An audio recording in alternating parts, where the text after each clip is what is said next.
Hey everyone, Josh here. I built this thing called ZippCall, and I genuinely use it all the time. The idea was simple. I wanted a way to make international calls, especially to Moldova, without the usual nonsense. No downloading apps, no complicated setup, no random fees, just a clean browser-based calling tool that actually works. And honestly, it does exactly that. I've made tons of calls on ZippCall to friends, family, even for work. And the call quality still surprises me. It's super clear, there's no lag, and it connects fast. Like you click call and you're talking.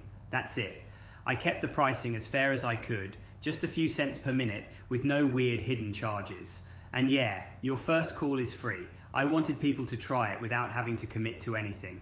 It's kind of surreal seeing something I made actually solve a real problem. I built ZippCall to scratch my own itch, and now it's the only thing I use when I need to call Moldova from abroad.